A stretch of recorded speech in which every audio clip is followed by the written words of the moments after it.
توكو يا ددا قمر يورف الفيسان أورومو عبد الله جرما الفيسان أورومو عبد الله جرما توكي جبورنا وليسا ولفنا خكولها لنجا شجي بوراناتي انت لبا قدائسي انقفتتي عبد الله صمني فارسكا غارتي بورانا غافا فارستان غافا انقفتنين غافا خكولتنين غافا الفسجتنين سن فارستان الرمال كيس جرا بوراني Eenyu Booranaaf dhaqqabaa jira.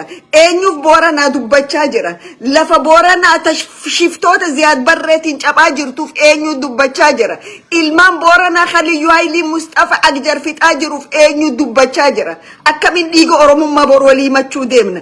Akkamiin bor Oromoodha waliif dhaabbannee jechuu deemna.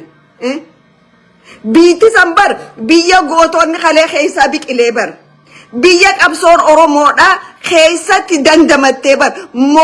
Biltsiginnaan hijaa qabsoon keessatti dandamachuusan karaa Liyyuu Haayilii Soomaaliitiin hijaa bahaa jirti.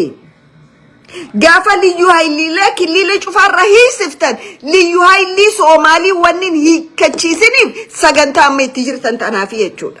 Malee shiftootan Soomaalee wanbadeen Ziyaad Barree arra ummata keenya seentee daangaarratti haga ilmoo ama 8 ajjeesise isini malee shiftoota Ziyaad Barreeti miti jechuudha.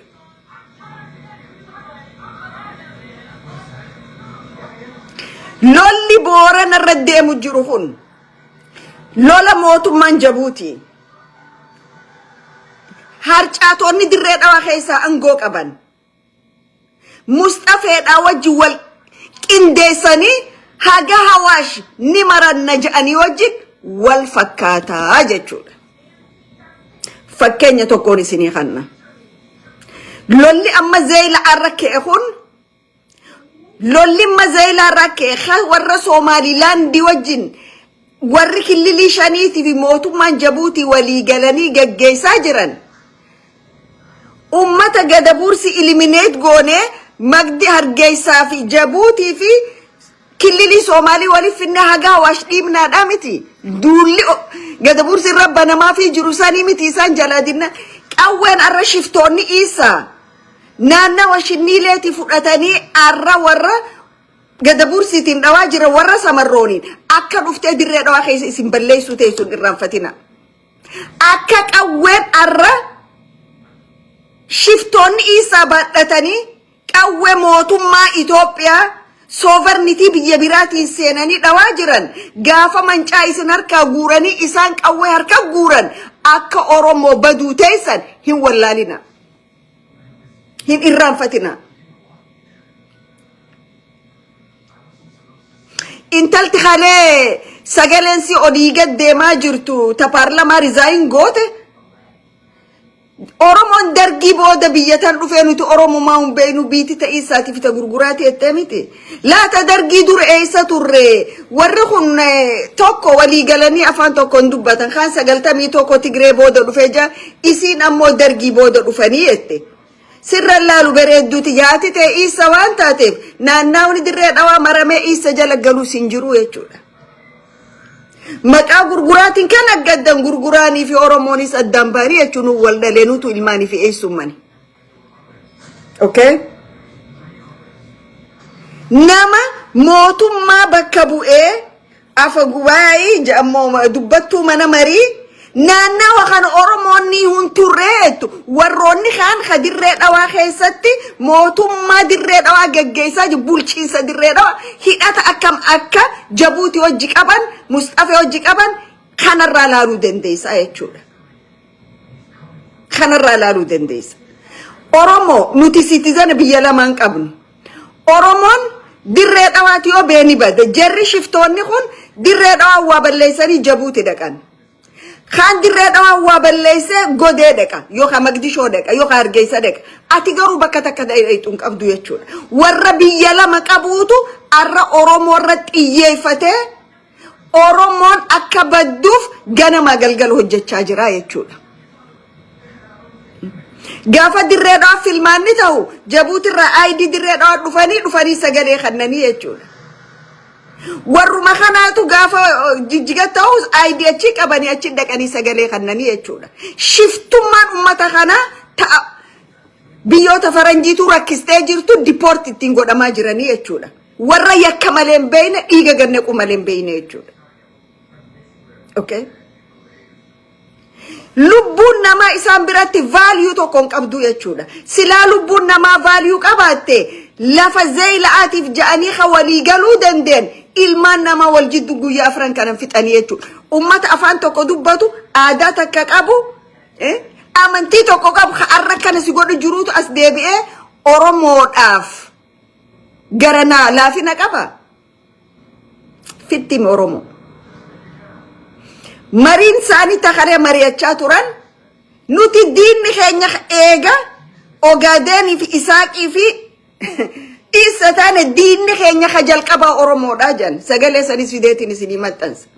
Diinni keenya jalqabaa Oromoodhaa jan warri kana jechaa jiru kuneen warruma kalee Hargeysa keessatti afaan Oromootiin sirbaa ture jechuudha. Dubartoota tokko yaadattan. Gaafa jabaatti akkasi sii sirba namni. An Oromoodha jee sii sirba. Gaafa laaffatte garuu sirra sirbaa jechuudha. Qabrii teetirra dhiichisaa jechuudha namni. Hangana hin beekne jiraachuun kee gatii tokko hin qabu jechuudha. Akkuma warra biraa rakkinni saba isaanii quuqutti nutis nu quuqaa jechuudha. Ati maal lafarraa dhiibamtaa namni biraa dhufee maal lafatee qabata? Ati eessa dhiibamta? Ati eessa dhiibamta kabiraa eessaa dhufee lafatee qabata? Kakaanii miizota ugaasticha isa miizota galchitoota ugaasa isa kadhihoo tana abiyyoo gabbee dhiifaman gaafannee nuti dirree dhawaa deebisuudhaaf duula lola kaafnaa je maal jedhan talafaati odoo deemtuu tabobaan dhabinii jetti Oromoon. Talafaatiif odoo deemtu taboba keerra jirtu hin dhabinii jedhan. Namni san nama afaan Oromoo beeku maal daree abiyyis dhiifama jo'un jiru Oromoon dirree dhawaa dabaristee kannituus hin jirtu maal daree lola maan banne mool akkuma lola warra gada buursiisan samarroon isiniifin dhufu jira kaalandararra na kaayyadhaayi lafti dirree dhawaa feetu ati maappii tee keessa kaayyattu. Feetu ati sammuu tee keessa kaayyattu. Feetu ati onnee tee keessa kaayyattu dirree dhawaa belong to Oromos. Hadhooti liqimsi. Dirree dhawaa tasii fi hogganoonni warra ONLF luuzeroonni san ganamaa galgala miidiyaa irratti Oromoon arrabsitan Oromoo xiqqeessitan. Hogganoota ONLF ji'i miidiyaalee warra Ogaadeen ji'i miidiyaalee warra Isaa ji'i wallaahi wabillahi daaraadha isin daaraadha waan akka bu'aan qabdan. Tanaaf Oromoo tuttuquun gatii nama kafalchiisa. Oromoo tuttuquu dhaaba. Oromoon lafa teessan dhufee teenya hin jenne Oromoon lafa teenya irra hojii jiraadhaa jee. Bar namoota akka Ogaadeen irraa guurtanii dirree dhawaa lakkoofsa heddummeeffannettanii fiddanni beeynaa miti. Akkuma Oromoo miliyoon 60 nutis miliyoona xiqqool siquudhaaf Oromoo maqaadhaan nu dhiyaattu amantii nu dhiyaattu maallaqaan xiqqoo bibbitanneettanii billions of money Jabuutii fi naannawa kililii 5 irraa naannawa Oromoo kana keessa faca'an jiru. Lakkoofsuma Oromootiitu isin gubeessin Soomaalii. Lakkoofsa Oromoo 2-3 taatanillee wal fixuu malee faayidaa takka hin qabdan biyya takkaafu. Nuti hedduminni keenyas bu'aa qaba xiqqaachuun keenyas bu'aadha qaba. Kanaaf Oromoo waan Boorana irra deemu jiru ustaanii ilaalina. Gatii nu kafalchiisa. Akka sabaatti illee nu tuffachiisa. Oromoon mootummaa akka hin qabne Booranni akka afaan bineensaa keessa jiru hin dagatina.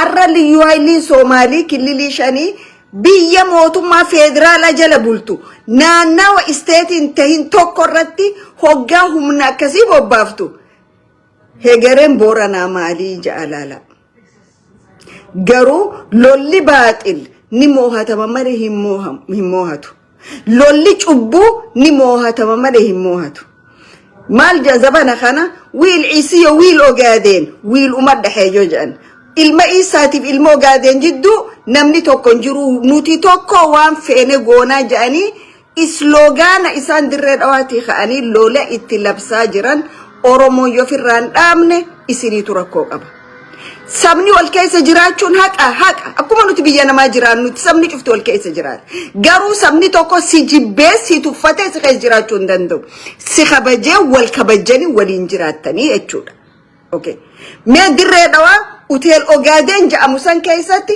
sirba achi keessa sirbamaa ture deemaa dhaggeeffadha biitti tun dhugatti bulchaa qabdi